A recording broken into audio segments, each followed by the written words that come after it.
crap in, crap out, right? We don't get that good data. We don't make it easy enough to put in the data. We have all kinds of problems that come from that. I'm all about frictionless. Every single click that you add to a process is friction.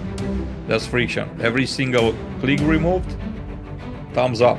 These are software companies that are built from day one to sell software, not fix problems. One of the largest expenses is payroll. Whether this, I know it's like maybe not a convenient conversation or a convenient truth to be told, but the reality is that every business is trying to do more with less people. Where does your product fail? Where does it fail? Where does it break? Because if someone tells you that their product is perfect and never breaks anymore, that's a red flag.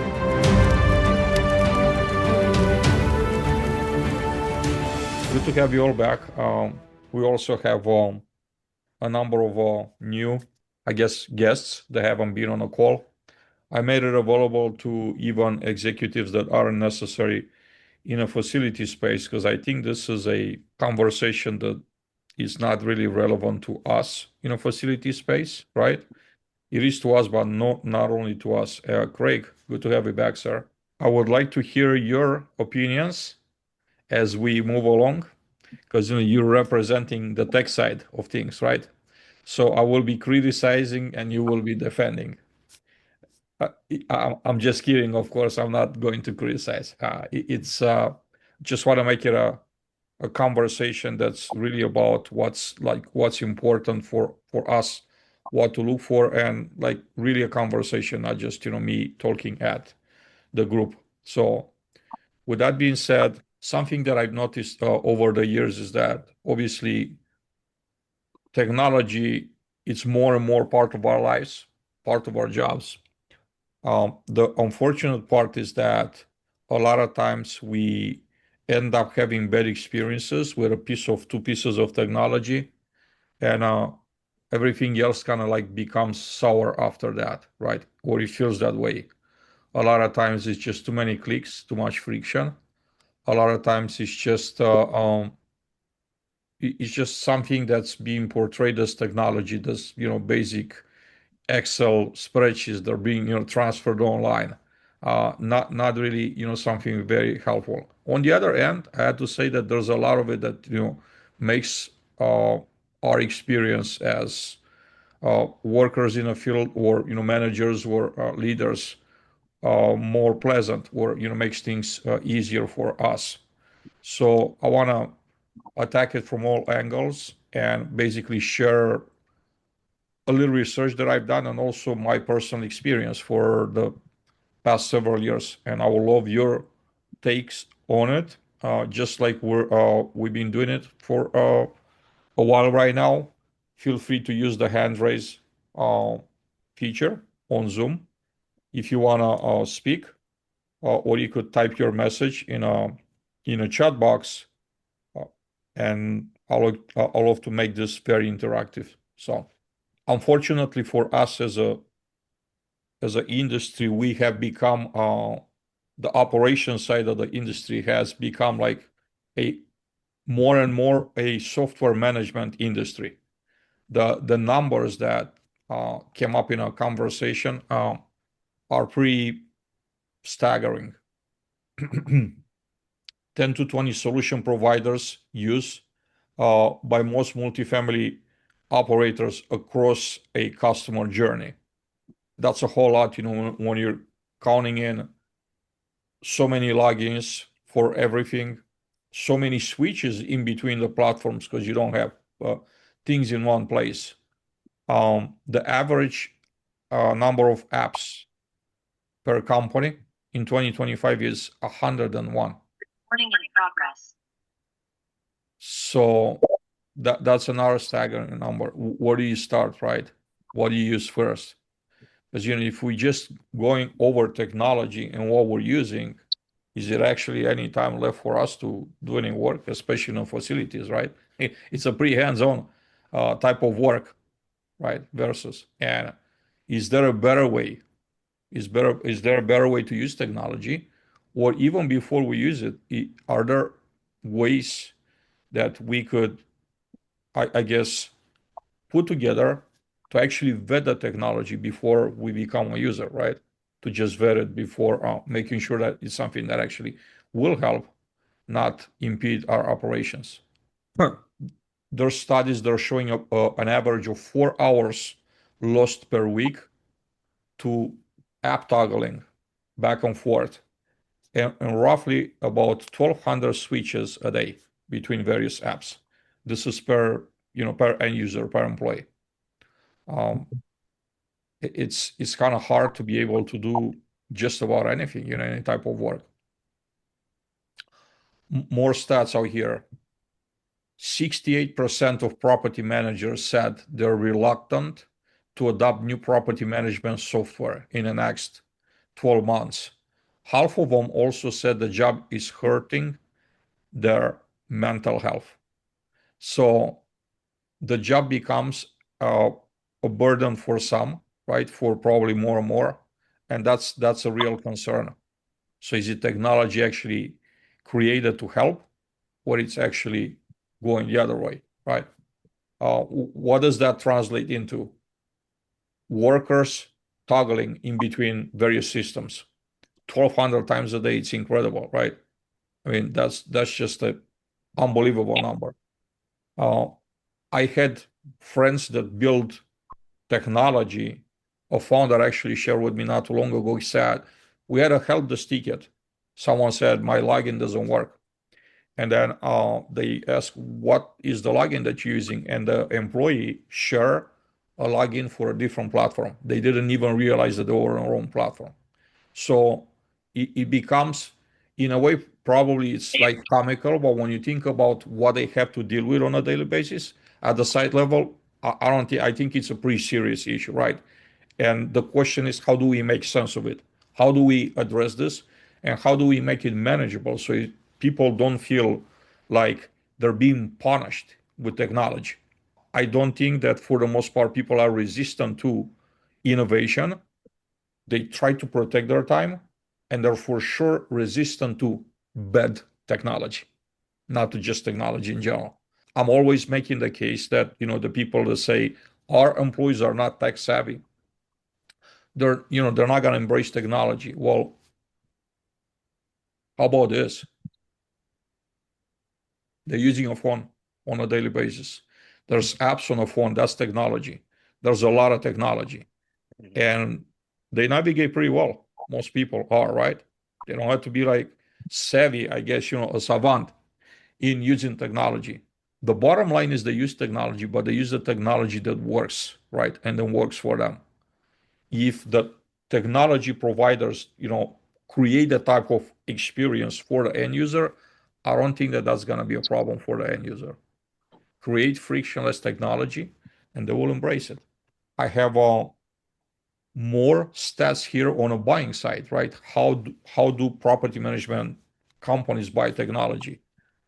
There's an increase of 40% in multifamily operating expenses, comparing to pre-pandemic levels. This is stats from RealPage 2025. Year over year, decline in apartment job postings. I think a lot of companies are literally just giving up or looking talent. It's a sad state of affairs because we're not doing better at networking, advertising outside of the industry. So that's concerning because I think the labor shortages are worse than they have ever been. And then how do you overcome the labor shortages when you're actually posting less jobs? 8% is not like a huge decrease, but it's still a significant number that I think, has to be part of the conversation here. Because we're not just talking about technology, we're also talking about people that are using technology. So if we're building great technology, but there's no end users on the other end to use technology, it's kind of a conversation for nothing, right? 87% of investors are saying that the tech budgets have rose because AI.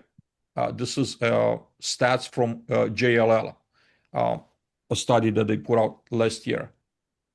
Another stat that I have here is that 95% of enterprise AI pilots failed to meet standard goals.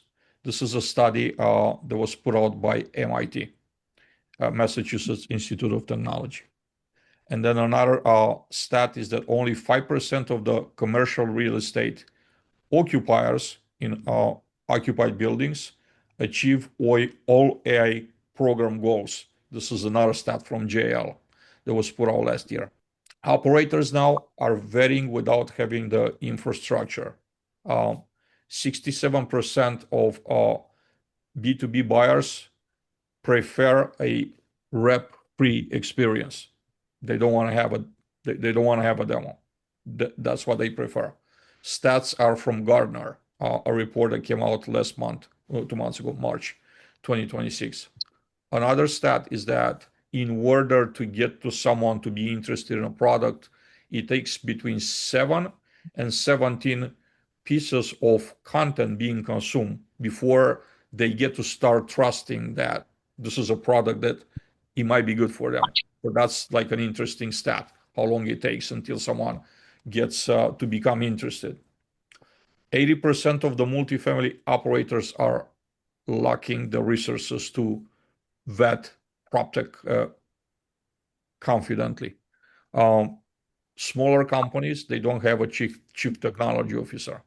So the processes could be, a chief operating officer looking at it, pulling in, a VP of maintenance or a regional maintenance director and looking at it. They're not always, clear. And this also makes it, harder for decisions are made a lot of times before the demo and could be made before the demo a lot. And that means that operators will weed out bad technology, before the demo. That's why probably most products have the hardest time getting in front of the operators because they're overwhelmed with technology and they don't have a good system to kind of like do this vetting process. Even larger companies, I was a witness on maintenance on technology panels that were about AI, agentic AI technology, things of that nature. Not too long ago, this was just months before. And I saw chief technology officers of some very, very large operators. They had this conversation about agentic AI and the conversation did not really touch on any type of like specifics. It just kind of stayed surface level. And my take from that conversation was that, first of all, they're not AI experts and they can be blamed for not being an AI expert, right? But then second of all, how can a company properly vet technology if there's not like a deeper knowledge about what this technology is, right? Defining it, understanding it, and speak on it, right? What do we think that the AI technology does to us? So I think that there's an effort here that has to also be made on an operator side, because as much as they're saying we're overwhelmed here, how do we sort through if we don't have the know-how right within the organization? I think that there's better ways to collaborate. Maybe my hope is that our group here could actually become like a think tank and just bring both parties together. We also we have here, we have Craig today, we have Danny, and then we have Flynn. They represent PropTech companies here on a call. Allow for us to like have conversations with both sides and understand like what works, because it's not about pointing the blame and saying that there's not enough good technology out there where the technology sucks. If we don't have this conversation, there's way too much going on for everyone, and I think without this dialogue, without with these conversations, it's really hard for everyone to make progress, for PropTech companies to build better products, and also for the property management companies to get access to better PropTech solutions. A lot of times there's a hidden cost when it comes to what you're paying for technology. What's really obvious is that the cost of your subscription, implementation fees, integration, training, renewals, and add-on modules. A lot of PropTech models are, we're gonna sell you the basic stuff, and then for everything that it's not on a basic product, there's gonna be add-ons. So there's added cost to that. Also, upgrades sometimes they're coming with extra cost. Internal rollout time, it's also a cost. I'm not really sure if property management companies have a way to actually vet this type of cost. So what do we see on an operation? How does that translate into day-to-day stuff? You have the extra clicks, right? They're not really priced, but if there's a product that has a lot of friction and you had to click in a lot of places in order to get your tasks completed, that's friction. And that doesn't make for a great customer experience. Duplicate entries are another challenge that operators are facing and users. Data cleanup, a bad data cleanup, right? Bad data. I know that some of you might be familiar here, but I wanted to share. Danny, would you like to speak a little bit on data integrity and on how your product approaches data integrity? Because I think this is very, very relevant for this conversation here. And for those that don't know on a call, I'll allow for them to hear from you. Sure. Hi, everyone. Thanks for having us. I'm Danny. I'm the Chief Revenue Officer of AppWork. We are a maintenance operations technology. I feel like most of you or many of you on the call have probably heard from us at one point in time. So one of the things that, and I'm excited to be here for the session and just talking about kind of the hidden costs, because we hear it a lot from our clients that come back to us after using a different product or making another decision, or they have used another product for several years. And a lot of that stems from the data integrity piece, and lost information or information loss between two systems that aren't integrating very well, or there's just no checks and balances within those systems to ensure that your teams are really focused in on the quality of data and making sure that the inputs that you want to get from someone is actually going in. So AppWork focused when we first were built, we were really built by the operator, and we were focused in on a few key things. One was ease of use, because if the technology was difficult to use, we knew our team wouldn't use it, meaning we wouldn't get any of the data that we needed from them. Things like inspections, work order information, notes, comments, photos, all of that would be lost. The other piece is just the consistent kind of time stamping and dialog boxes of that data. So like every time an action is taken, we log it. And we timestamp it with who took that action within our system. So we have a full record and trail of everything that happened. We also make sure that, unlike other systems, things can't be deleted out. One of the things that we saw when we were developing AppWork is, like in Yardi, for instance, you could literally just delete a work order. You could cancel a work order out and it would just disappear from the system. And AppWork, you cannot do that. You can cancel a work order, but when you cancel a work order, you have to have a reason behind it. And it doesn't just disappear from the system. It gets put in the canceled work order system. So if anything ever comes back for that, and we can search and see what happened with those cancellations. We also really want to ensure that we're prompting the team to get the right inputs. We've built in kind of fail safes within our system that don't allow your team, like we require completion notes on a work order, for instance, and we don't let someone get away with just typing in one word. They have to type in multiple words about that, and they have to leave a photo or take a photo there in order to close it out. So we have, those few things. Work orders also have to be closed out by the person they're assigned to. Property managers can't close those work orders out in the system and just clear out the work orders because they want to clear the log out. So we have a lot of checks and balances in place for that data integrity, because we know that quite frankly, if your team's not using it or they're not using it correctly, then none of the data in the system is going to be helpful for you to make those decisions. That's been a huge focus on us from day one. Thank you for sharing that, Danny. I kept smiling because I remember when resident complaints with residents saying, I've been calling this in for like 26 times, and then we'll go into like Yardi and pull the records. All you could see right there is like not even, they say 26, and you find like 12 work orders, and when you go to the notes, it's like zero notes. Because what typically happens is that everything is on a piece of paper. Technicians like drop the completed work orders on a one leasing agent desk, which is trying to make some commission because this is how they make money, like just by selling apartments. And now they being asked to do something that they have zero vested interest in, like closing work orders, and they take the entire stack, and in like 5 minutes they're gonna close 100 work orders, because what they're gonna do, they're gonna click complete, the complete button, one after the other.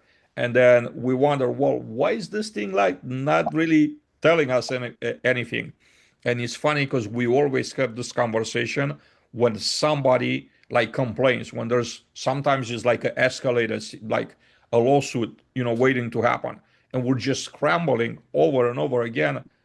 And it's never different, right? Because we always have the same issue, because there's no guardrails in a system right there. There's no way to protect, to make that data safe and to have integrity of the data. So thank you for sharing that. Jonathan, I would love for you to share with the group your thoughts that you put in the comments. I have a lot of thoughts on that too. I think this is a very, very important point there to be Well, made. before I jump into that, I mean, what Danny was mentioning, with like we call on our end an RFM integrity index, request for maintenance or job or whatever the case may be, and the colloquialism is crap in, crap out. Right. We don't get that good data. We don't make it easy enough to put in the data. We have all kinds of problems that come from that.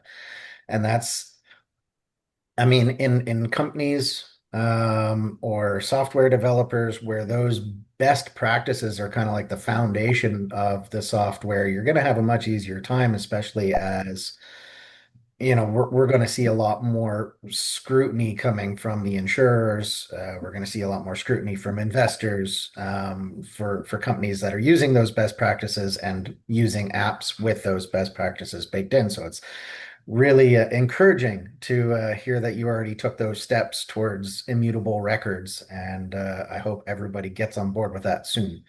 Um, but going back to the software developer side, I mean, I've tested a lot, and a lot of the problem with this software is these are software companies that are built from day one to sell software, not fix problems.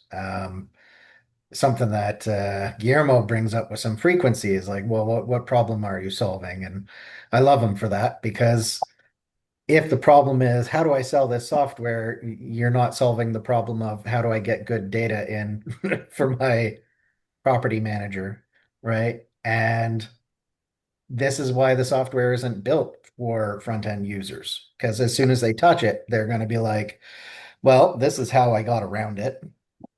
This is completely useless to me, so I'm not going to use that component. And I don't understand why you need this information, so I'm just going to skip that because I've got a toilet to swap out.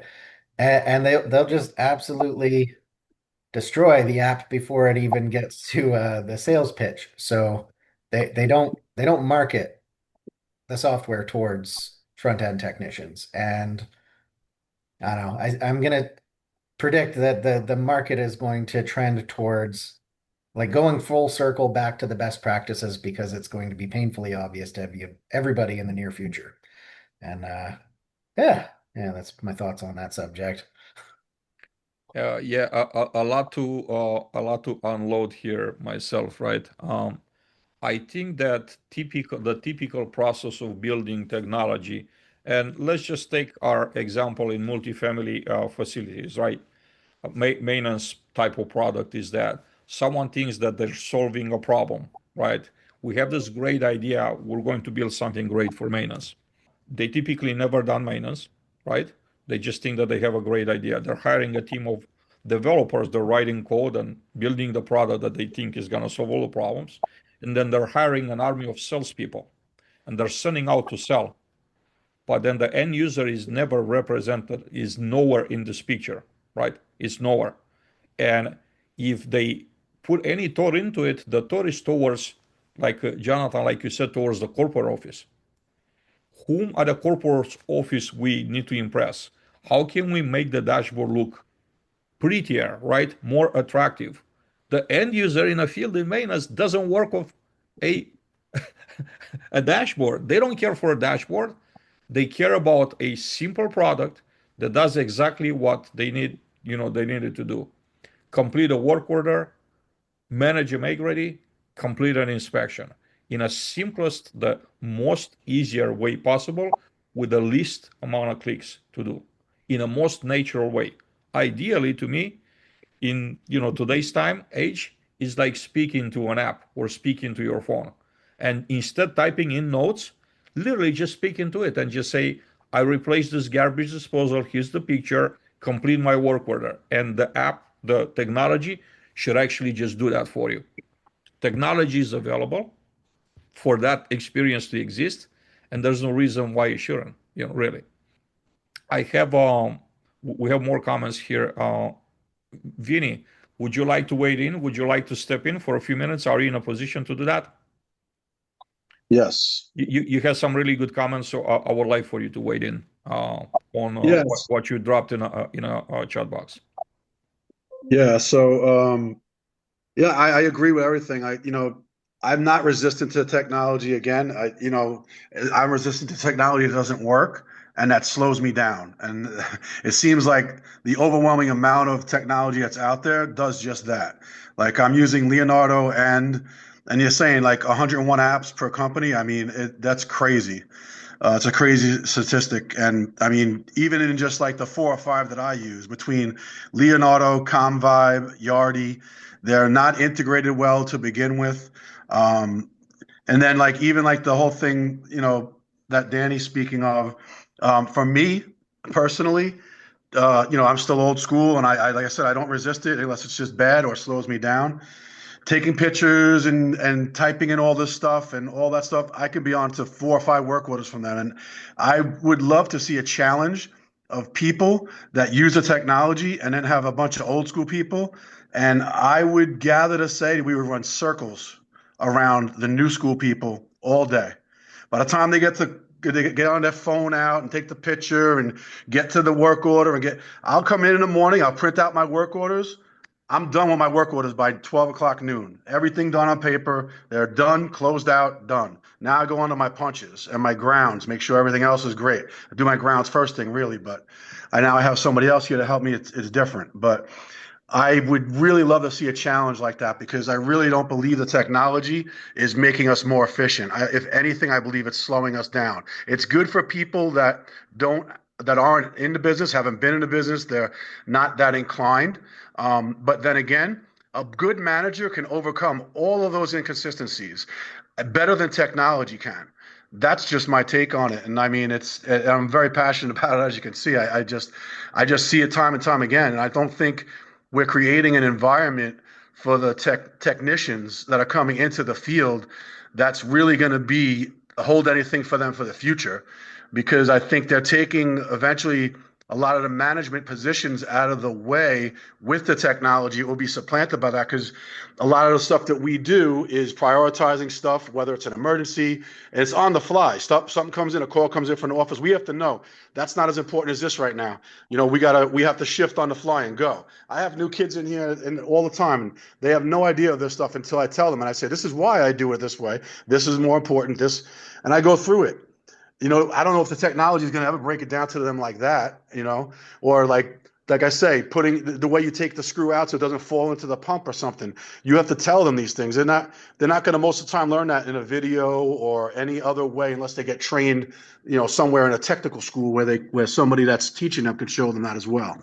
And And that's how I feel. Like I said, the engineering side and anything in engineering of any capacity, whether it be technology through apps, whether it be refrigerators, they can make these things so much easier. Access panels and washers and dryers, they can make them all around them. But again, it's geared toward the aesthetic of selling it. And the aesthetic of selling it is never going to be really what's needed and necessary for the person at the end. And they don't care about that. An engineer is told, put this in this box for this price.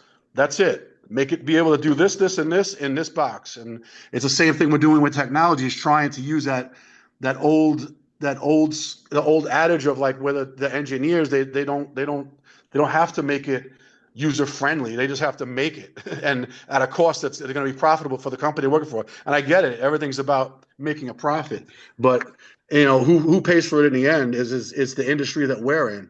And it's to the point where it's like a melting point, and a lot of people don't want to come in. They get frustrated with it. They don't have the patience for it, especially nowadays. Again, kids learn everything from a 15-second video. They don't want to sit there for 15 minutes and learn how to do something that they could watch a video for 30 seconds and think that they know it. And then they also have no retention of it because the video teaches you no retention. It's just like we don't have to learn GPS anymore. We don't have to learn a map. We don't have to remember phone numbers. That's what technology has done to society as a whole. And now it's trickled down into our business. And I again, I'm not against it. I'm just against the bad parts of it. And there's a lot of bad parts that we don't even see coming. Vinny, I like to speak on a good parts of technology, right? And kind of like get your take on that really quick. But before going there, you mentioned in a comment in a chat box that certain pieces of technology, like certain applications, and our point Yes. here is not to like name names or whatever, drop Okay. names. They're terrible. They're terrible Yeah. to would it be, is there any technology, and you don't have to name it, but Mhm. if you were to be involved in like creating those products, could you build a product that you'll be excited to use? If you would be part of like that engineering team, not write code, but to just be like literally just provide them feedback. Hey, Like a this is beta too many user. clicks. Would that be something that you think that would that be possible with your input to build a great Absolutely. product? Absolutely. Absolutely. I would love to be on board with something like that if it was available, because I'm pretty good at poking holes in things. It's just something that I'm pretty good at, and reading people is another one. Those are two things that are very important to our jobs. But yeah, absolutely. I mean, I'm waiting for something to really blow my socks off. There's been stuff that's been pretty decent. Without naming names again, I have come across a few within the industry that are decent. They still need some work, and I wasn't involved in the feedback side of it. Again, you said again another point you brought up that's very very well known, and I say it all the time as well, is these things are pitched to corporate. They're pitched to guys that have not been on the ground side of operations, on a property side of it, like literally on the property, in years. A lot of them, sometimes decades. These people, they lost not, and I'm not saying that all of them are like that. I'm not saying there's even a certain number of them, but the ones that are, when they're being pitched to, they don't even have any idea of what the backside for the user is going to be, because they haven't used any of the technology for the last 10 years, 5 years, 15 years.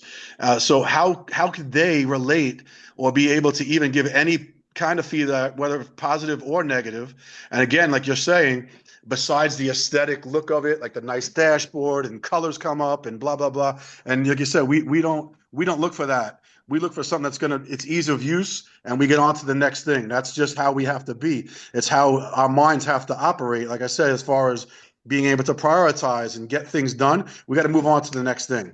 Like halfway through what I'm doing, I'm already thinking about the next thing, and I'm already it's just autopilot at that point, and you just go. You're making a great case here, and we have PropTech folks here on the call. I Mhm. encourage them to reach out to you and just have a conversation about how they could build better products. Not to say that there aren't good, right? But to use your expertise and just create that user experience that will knock your socks off, like you said. Chad, what's on your mind, sir? Um, with the technology for the maintenance and the facilities teams, project management, there's so many things I think that we use separately that get us in trouble because sometimes we'll have to store information in uh, multiple places. Sometimes we have to enter things multiple times, which is a big deal. I think in coming into a newer situation, always looking to see what is currently in place and can you utilize what is there more effectively, and it's having that balance between what is too much information and what is enough information versus how easy is it to put in, how easy is it to get.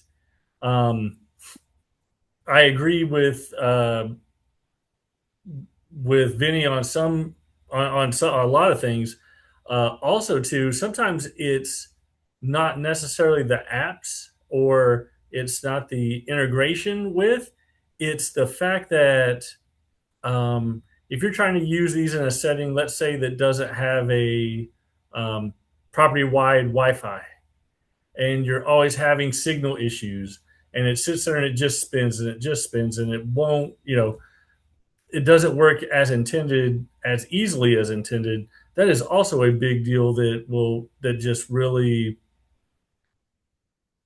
puts a big negative spin on all of it, because if you can't use it in the moment, you're not going to go back and do it. You're not going to remember everything that you did when you go back and do it. So I think that there's a lot of factors that go into trying to usher in the new level of technology that the everyday site teams, have to interact with and use. Uh, Chad, I like for you to speak on something else. I just realized this just came to mind. You recently had a work experience with a company that has built their own technology, right? They're building internally. So I would like for you to speak on, if I was to ask you, Chad, build or buy? What would be your take? Because you'll be your take, because you obviously had the other experience with buying in your previous other jobs. So what would be your preference and why?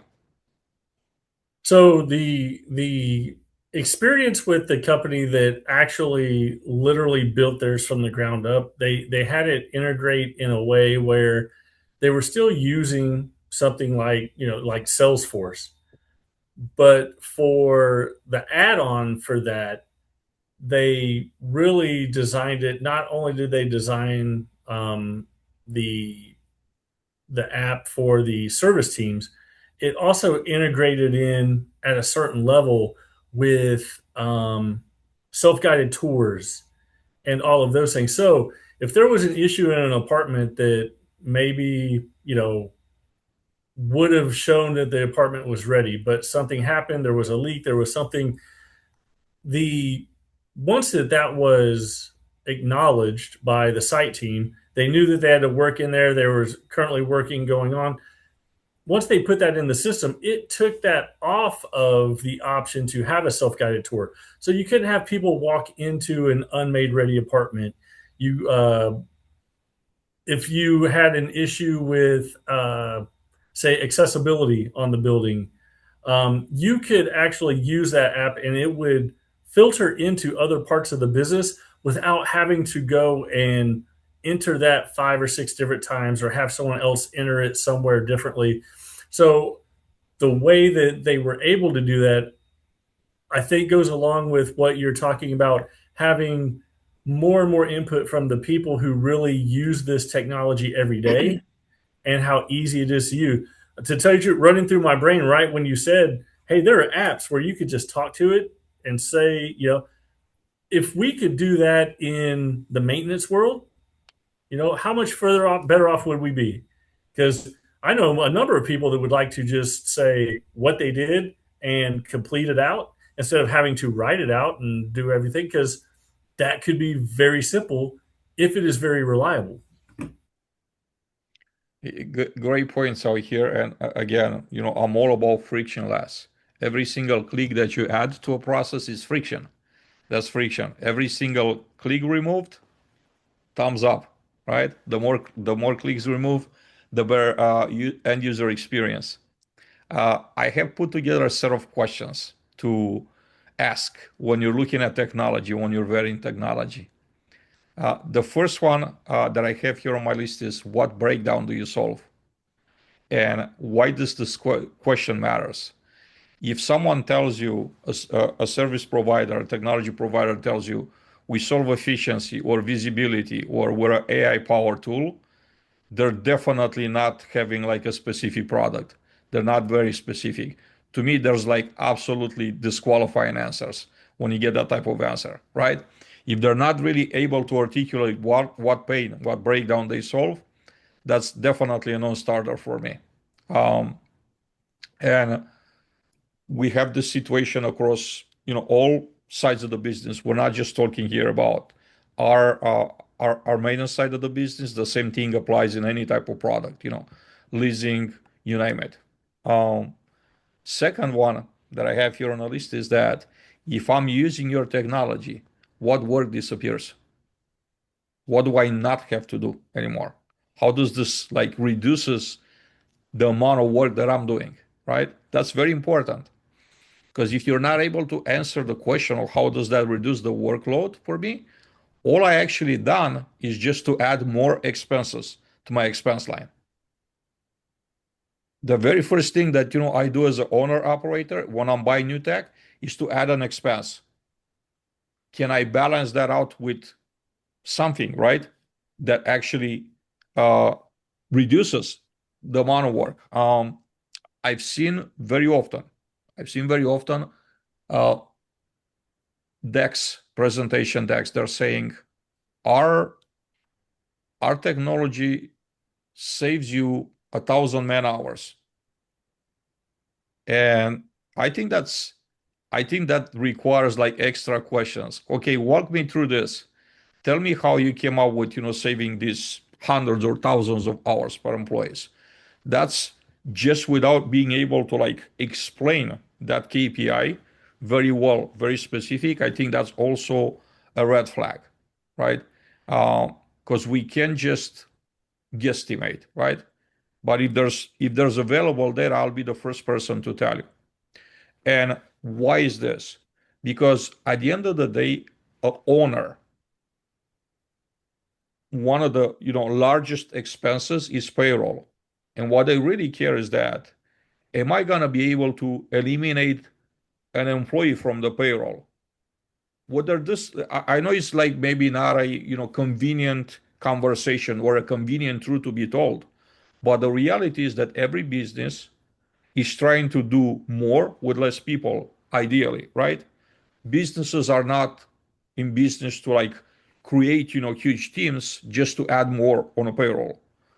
Their main focus is one of their main focuses that how can we be like so efficient that maybe we could do more by reducing the number of personnel. And then we're seeing this over and over in an industry, especially now with the advent of AI.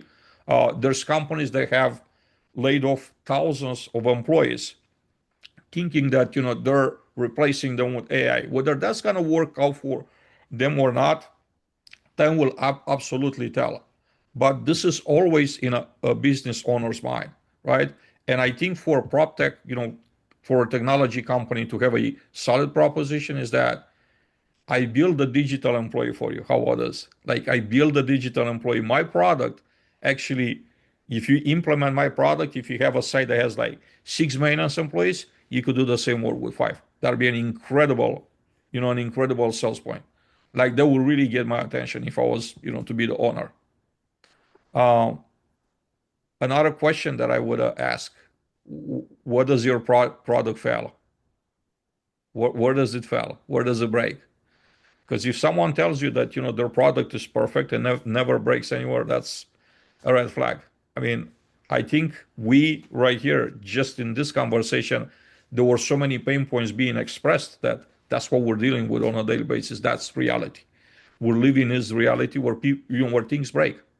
And then if someone is not honest to say, hey, this is the part that we're still working on up front, and they sell you the product and they let you learn on the hard way, that's really not a not a good thing. But that's it, in my opinion, a good questions to ask, because if they say no, our product doesn't break, probably that's probably probably this is not a good conversation to continue. I see that there's more messages here before I'm going to the next one, the next question. Jonathan, you left a message here that you guys build stuff in-house, right? So you're also a company that builds in-house. Uh, Ben, are you in a position to turn the camera on? If you're not, there's no problem at all. I'm seeing your comments here. I'm gonna continue, and if you're in a position to turn the camera on and speak, great. I'd like to bring you on stage, and if not, no worries. I'm just gonna continue. Yeah, let me turn it on here. Yeah, you made some really great points, so I want to make sure that the group hears, right? And then also we could have a dialogue here on your thoughts. All right, hey everybody. Hey, welcome back. Yeah, thanks.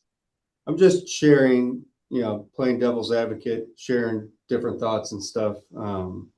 Because Adrian, like we talked before, technology is changing fast. The need Perfect. for what these apps can do is going to change, next month. So I think it's important that whoever's building, AppWorks is great. We use SitePlan. We use SitePlan, which originally was Info Tycoon. But with companies evolving on how they're changing to do business and integrated facilities management becoming more of a thing, and centralization, and some people have special projects teams that float around to different communities. I just wanted to put it out there. I think AppWorks is still on here. Yeah, there she is. Put it on there that, like with SitePlan, we can filter out, Joe, just select everything that's assigned to Joe. But the problem is when you're on site, you own the site. So it doesn't matter. I would tell my guys when I was on site, like they would, see a work order and it was assigned to so-and-so. And so they just wouldn't do it, even though they had an opportunity to do it. And it's like, no, that's not how we work. We're all one team. We're all after one goal. Maybe so-and-so left early that day and it didn't get reassigned, but just because it doesn't have your name on it, we still own all work orders in that queue. So the problem is when we start adding in-house paint work orders and office specific work orders and, an HVAC install work order for the integrated facility team, maintenance sees all of it. And then they have to sit there and, they can filter themselves out, complete those, but then they have to sit there and shift through everything else, all the other noise. So, I just want to make sure, and I'm not sure how app works, if maybe you guys do that already, but if you don't, do a version of it, yeah. Huh? We do a version of color Okay. coding and a mix of different options, from assignments to filtering to color coding, different things. I think with the younger guys coming in, they get, and maybe I would be just as stressed too when I first started maintenance and I just forgot what that was like. But I think reducing the noise that these guys see on a day-to-day basis will help focus them a little bit more too. So that's the only reason I bring it up as far as creating different tabs and stuff like that. So, and the other thing is everybody has their own way of reporting. So, you may set up your reports for AppWorks and it may look this certain structure, but the CEO doesn't give two craps about your structure. He wants it to look like his report. So making sure that it's open in the back end so that they can, take those reports and translate them into that is also important. I think there's a great conversation here to have, Ben, on the reports, right? And we go back to the dashboard. We're building this, pretty dashboard that, the technician really doesn't care for, right? Right. That's only appealing to like the person in a corporate office that wants to see whatever numbers. But what if we just have PropTech companies build insights versus dashboards? In other words, yeah, I love that. What if I look? So instead me looking at the report and like following lines and trying to figure out numbers on the report, even when it's my custom one, what if there's a piece of like AI technology that reads the entire report and tells me this is a liability, this is a blind spot, this is an opportunity for you, this is something that your team does incredible, right? Send them send them, or would you like for me to send them an email to say kudos to you guys? And you just say yes. You just pick up the phone and say yes, and the email goes automatically praising your team for doing such a great job. Wouldn't that be a better experience than just like fighting all over this, dashboards and reports to make everybody happy, and everybody Yeah. wants like a different thing? Yeah, and to your point, not just the CEO, like as a service manager, it's their responsibility to make sure that their guys are completing 10 to 15 work orders a day, right? And I can't tell you the countless of times I ask the question, how many work orders did your team do today? And they don't know because they have to pull a report. But if there's like a color code or something like that, and it shows your progress bar or something that shows, and it's just real quick, like this, the service manager can look at it and be like, okay, these people are on progress, or so. And I'm not sure, maybe AppWorks does that, but I've been trying to fight for a new software platform for our company, but to get you guys on, they want to have they hire strategic people to sit down and have a strategic meeting about everything and talk about, it could be 2-3 years before we come to a decision on what platform we're going to use and et cetera. So if you have any suggestions as to how I can push that process to move faster, I'm all ears, because that's the painful bureaucracy that we live in, right? Ben, I'm happy to have a chat with you offline. We've candidly have been having conversations with James and Judd over there for a while now, specifically about the IFM side. Yeah. Okay. Yeah. Good. I know James is pushing for it. Yeah. Yes, he is. Yeah. Dwayne, you had a lot of great comments in a chat box. I like to give you the opportunity, give you the floor to share some thoughts here public with a group.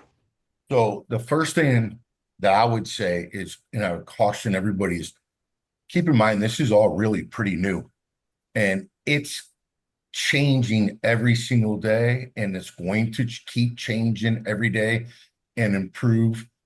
And I know it's easier said than done. Don't get locked into one app, right? I'll tell you, I had the opportunity to have AppWorks pitch us a while back. And Danny, you should have chimed in about the whole emoji things that the residents can send and all to the technicians when their work order is completed, giving them a thumbs up and, all that stuff, right? So there's a lot of really great things that are happening, and that, it's kind of slow moving. But I also would say some companies are moving much faster with it. We use mobile facilities right now, and without going into too much detail, it's a great app, but it's really about 10 years old. I mean, they've not made any significant changes to the apps in their app in a while. Now, I understand they're getting ready to roll out a new one. Hopefully, that's going to address a lot of things.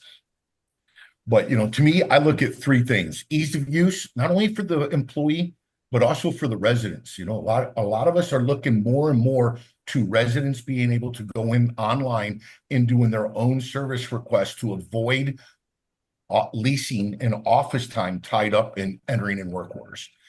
Reporting. If you can't create reports that can identify trouble areas, areas that need additional training for your employees, who's performing what work and who's maybe lagging behind, and or capital cost savings, where are we spending our money? If you can't create reports within the platform is really no good to you.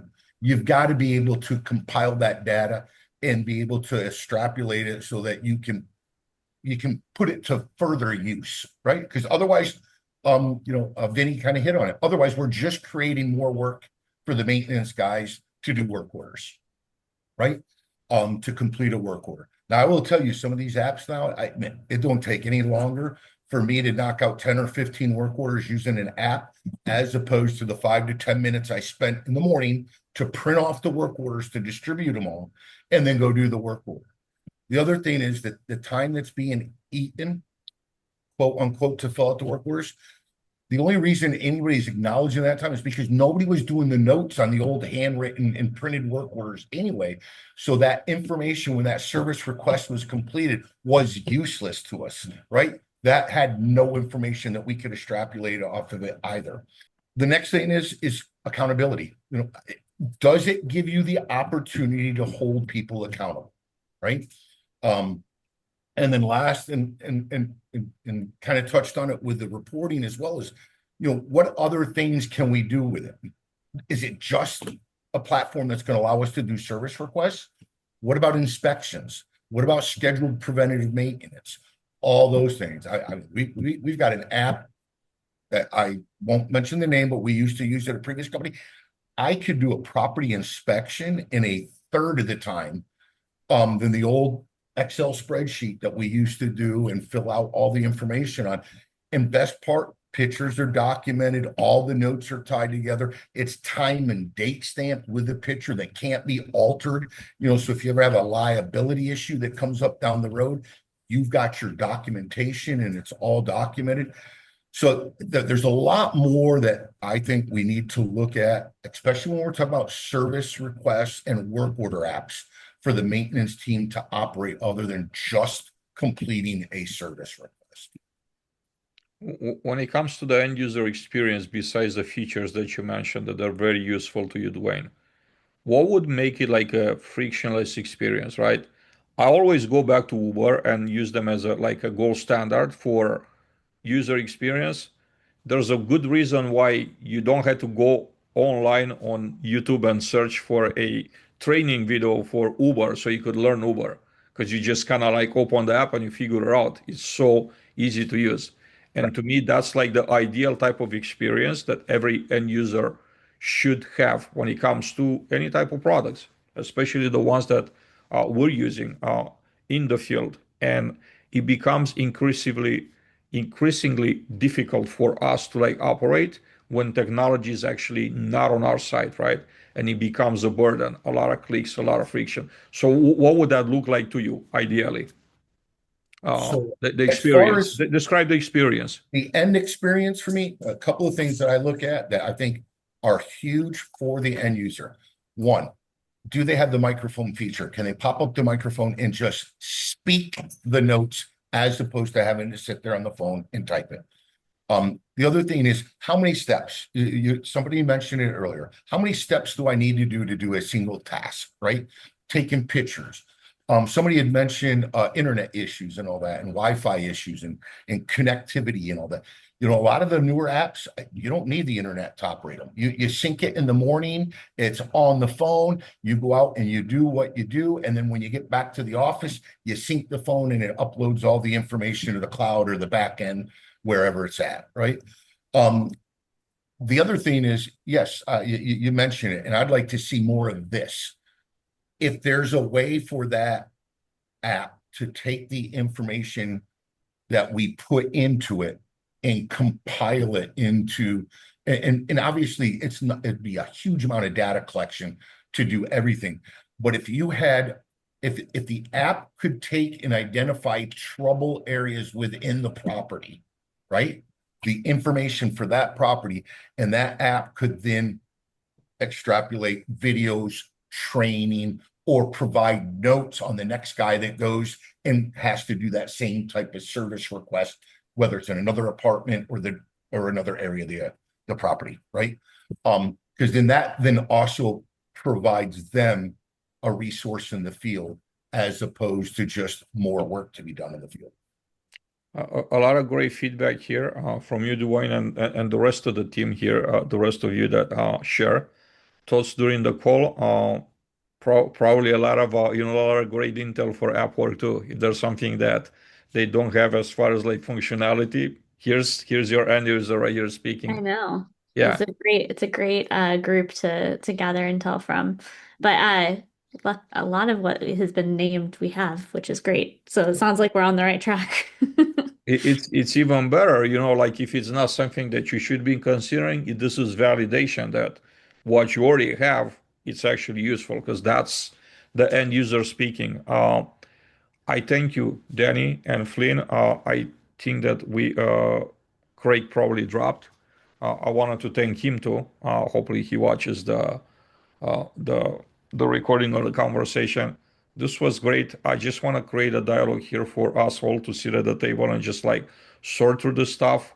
There's no point in like, staying separately and the technology partners are thinking, hey, this is what works for the end user, and the end user like have their own agenda. I want to get us on a table and just kind of like break it all down. Just be very honest about it. And I think we were during this call. I wanted to continue and just have more conversations like this to provide value to just create better experiences and better products out there to better serve the industry. So I want to thank you all. This was all the time we had today, and welcome back.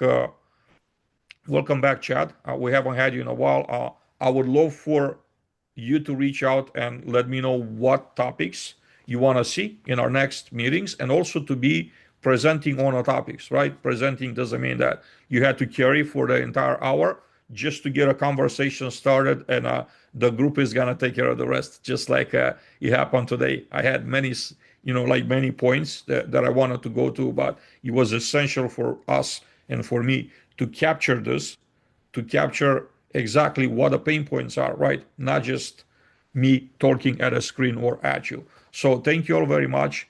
Have an amazing afternoon and week. We'll see you in a couple of weeks. I think we have another great, very practical presentation or in a pipeline, but please shoot me a message, a text, an email, and let me know what you would like to see or present on. And I hope you all have a great rest of the week. Take care. Thank you, Adrian.